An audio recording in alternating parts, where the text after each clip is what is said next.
Hello, my name is Ralf Friedrichs. I'm an addiction recovery coach and the host of the Take Your Life Back Today show. As an addiction recovery coach, I want to share something with you, and let me be crystal clear to leave an everlasting impact upon you.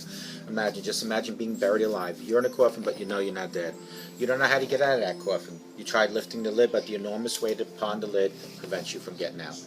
You try banging on the lid to unsettle the dirt. Maybe somebody will notice and start digging their way down towards you.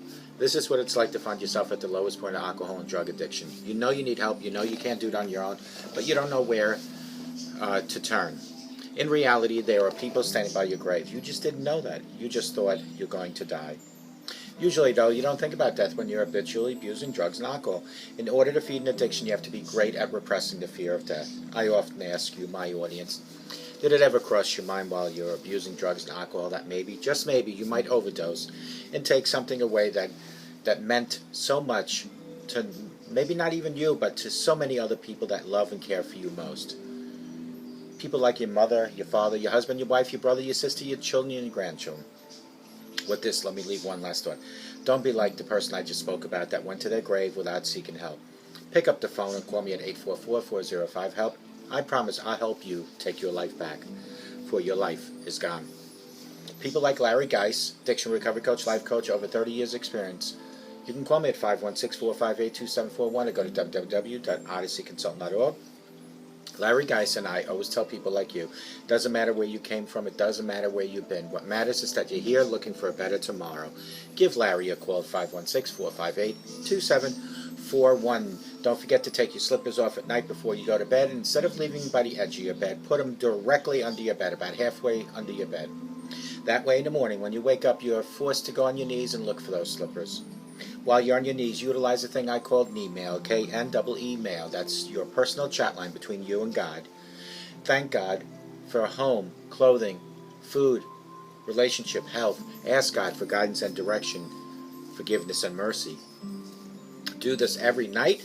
Put your slippers under the bed, and every morning retrieve those slippers and have your personal chat line with God. Speak from the heart, and you will start seeing your life changing. Do it starting tomorrow. Knee-mail, K-N-E-E-mail. That's your personal power prayer between you and God. 6 lessons that I have learned from hitting rock bottom. Sometimes you need to hit rock bottom in order to reflect and rebuild yourself. Hitting rock bottom is a wake-up call that something you're doing in your life is not good for you. It's a sign that you need to stop, breathe, and make some serious changes. Years ago, that was me. I got trapped in a very toxic, self-destructive cycle, and it was definitely one of the most confusing couple of years of my life. But I took the steps to find the courage, the strength, to break that cycle and let myself heal, and now I have never felt stronger and more positive in my entire life. I was struggling with having the strength to let go of very toxic lifestyle. Dealing with the back and forth of toxic lifestyle bruised my self-worth, and my anxiety started to build and build. I would tell myself and my friends that I was done with it, but would find myself being pulled right back into the acts of drinking. Every time I got sucked back in, I felt intense feelings about guilt, shame, self-hatred for not having enough strength to do what I wanted to do, which was to be sober. I didn't understand why I couldn't let go of something that was so bad for me, and why I didn't want to seek help. It was like a really nasty habit I couldn't kick. On top of this, I started to feel like I was losing sight of myself and was getting trapped in this flood of overwhelming anxiety. I became unable to make any decisions. I became impulsive, reckless, and physical anxiety symptoms came. A panic attack, tightening of the throat. My whole body started to feel weighed down and tight, and my head hurt from all the overthinking and self-diagnosis. I was literally driving myself insane, and everyone I was close to knew I was seriously struggling. Then one day, I hit rock bottom. I had a panic attack, which I've only really ever had once I was a lot younger. I ended up feeling and not remembering things, and it was just a really bad day, the day I hit rock bottom. I just felt completely and totally lost. And that is when I made the best decision I ever made in my life. I decided, with the support of my family, to take the risk of stopping my life for a bit so that I could get healthy again. I took the time, started going to AA, and after about 4 AA meetings, started doing my own rehab, and here I am years later, feeling better, looking better, and people around me know I'm doing better. I've never worked harder in my life than I did from that point on. Each and every day I do these videos. Each and every day I work on my websites, my pages. Each and every day I serve you because it helps me. I just wanted more than anything to be happy again, and I put into focus on healing myself back in 2013. And from that point on, that's all I did. All in the last 3.5 years, I have conquered so many new things. As I stated, to focusing on fixing myself, as I started to focus and fix myself, I started to feel more positive and happy, and all the anxiety and noise in my head started to fade away. I was able to rebuild myself into a much stronger, happier person than I came to realize. Now, I told you I had 6. Number 1, I need to distance myself from certain negative people. I had to do that. I was so done being around people who constantly complain about their friends in any situation in their life. All that does is show unhappy they were with themselves, and it's just too much negativity to be around. I understand we all need to vent sometimes, but you don't need to complain about your so-called friends every second of every day about every single person.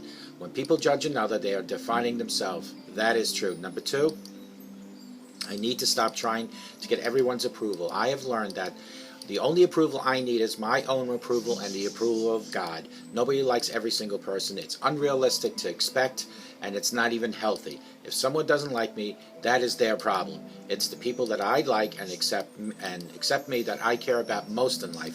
I don't need to please the people all the time. Number 3, I have to have boundaries and remember my self-worth. I know I deserve a lot more than what I was putting up with, and I have boundaries so that I know what is wrong and what is right.